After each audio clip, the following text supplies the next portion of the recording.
So, if this particular format seems familiar, it's because I've used it before in a similar analysis for North Caesar Entertainment. However, the topic of discussion was somewhat different. Now that I've had a bit more time to gradually perfect this model, I think I finally narrowed down the most effective way to utilize it in both this and all future analyses. That said, I'll be showing you 10 different characters from 10 different series, with said characters sharing several key similarities, regardless of its anime or manga adaptation status. I'll give you 15 seconds to guess in which 3 ways are every last character on this list connected. Starting now.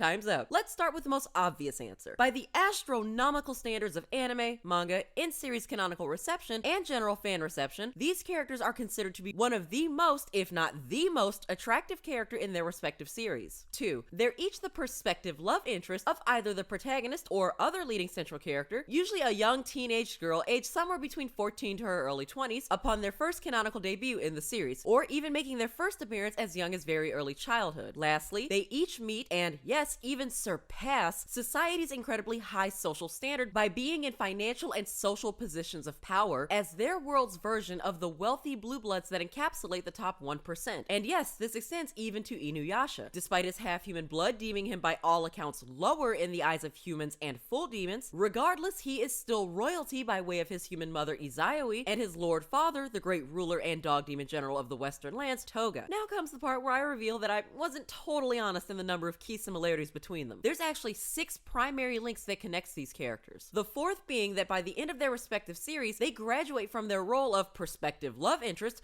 to boyfriend, fiance, husband, life partner, baby daddy, or some combination of all of the above. The 5th link that joins them together, and without a doubt, one of the most important traits to take note of, is that however much we may have loved these characters growing up, or even if we're one of the ones who still claim them as husbandos now, they all categorically fall beneath the same infamous trope of the bastard boyfriend, and believe me, this trope has more layers and issues than that backdated stack of shoujo beat magazine I can see piling up in the corner of that dusty room of yours. Now, before I go any further, I'm going to issue a very brief spoiler, trigger, and content warning for this subsequent analysis. That said, if discussing these topics in some way, shape, or form will trigger you emotionally, psychologically, or physically, then please know that as someone who is black, autistic, queer, and non-binary transgender with plenty of past trauma, I completely understand and respect not having the spoons to deal with such heavy content if you so choose to click out of this video now. For the rest of us, let's continue. I'm so sure that even without listing their names, many fans of shoujo, josei, yaoi, and mainstream shonen were familiar with both these names and the faces from the moment they popped up on your screen. And even if you didn't remember their names, there's still a decent chance that you could physically feel that unsettling shiver slowly inching its way up your spine from simply seeing their faces once more, even if it's been literal decades.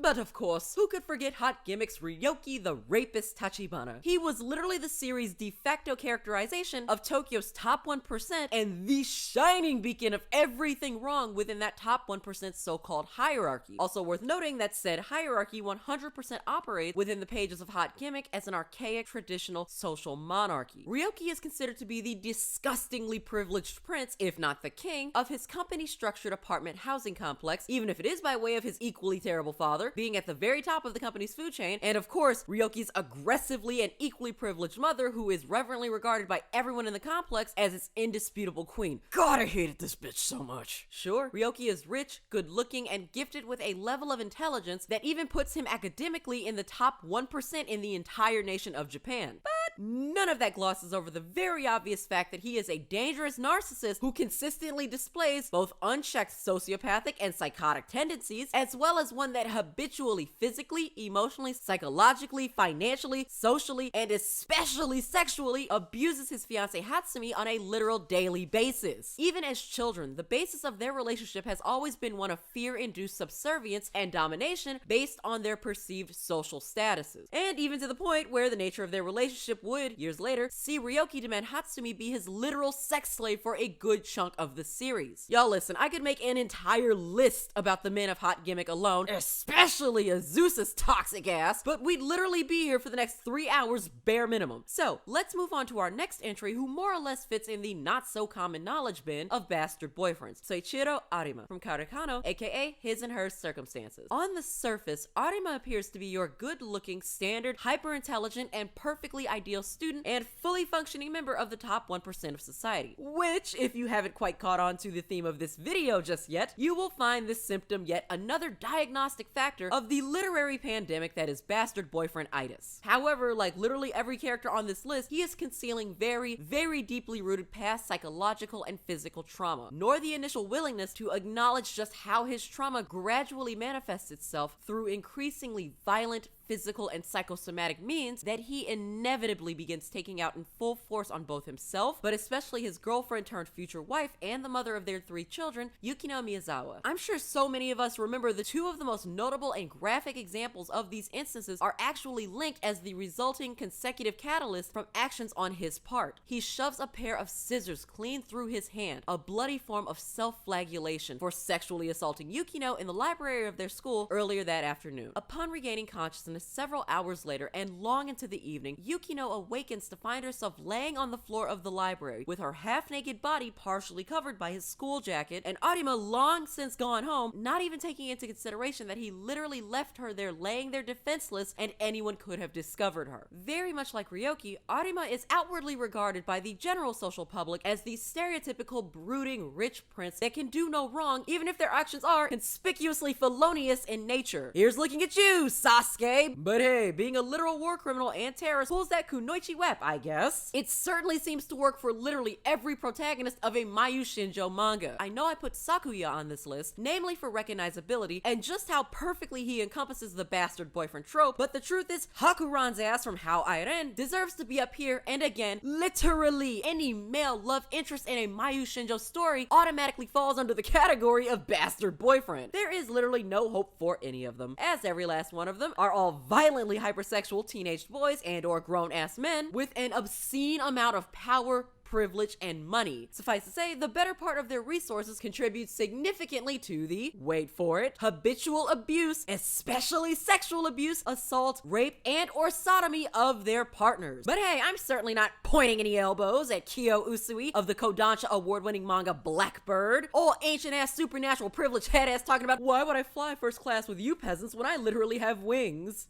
Wasureru mae ni ne, Yuki-san. Don't think I haven't peeped the fact that you are, and quite ironically, if I might add, the token nepotistically wealthy high-profile Buddhist monk. However, you're unhealthily hypersexual, but in more disconcerting ways that would make even the most historically ancient and arguably open queer monks busting open that bomb-ass monastery wap have to pull you off to the side and tell you, yeah, no, you're doing the most. This does not please Buddha. Oh, what's that, InuYasha? Moroku would be a better candidate for this list because his entire relationship and subsequent marriage to Sangha was founded upon literal sexual harassment and assault, but you don't belong on this list with him because, hey, you only left Kagome in life-threatening situations 12 whole times because, your Kikyo issues, while valid, run deeper than the arrow that she shot you with and often cloud your judgment. InuYasha, hey, InuYasha, blink twice if yes. I've barely begun to cover a mere fraction of this list and the overwhelming percentage of characters that could arguably be added to this one. But for now, I want to wrap things up neatly by centering on the 6th and final connection that ties these characters and so many others like them to the bastard boyfriend trope. That being that almost every last character that falls beneath this trope has themselves some form of unacknowledged, unaddressed, and unresolved physical, psychological, psychosexual, familial, social, financial, or any type of overlapping trauma that continues to overflow and repetitively disrupt the state of their lives. In the context of storytelling, this narrative is often employed and subsequently portrayed as being the unfortunate side effect and result of being stuck in a state of arrested development, unable to presently move forward in order to begin healing from their trauma, much less having properly developed healthy emotional, psychological, psychological, physical, or as is often the case of the common trope of the hedonistic monk, spiritual coping mechanisms that can be utilized to help work through their trauma. And yet, at the end of the day, even in 2020, the year our Lord Rihanna and Hot Girl Meg's knees, we still stand our problematic faves, whether louder than InuYasha and Kagome calling out each other's names 50 times over the course of a 24-minute episode, or we play it close to the chest and whisper their name to ourselves in the same way we do Senpai's name as we lay our head on our soft white pillow at night and fall fast asleep, hoping to dream of them. So why? And more importantly, how has this very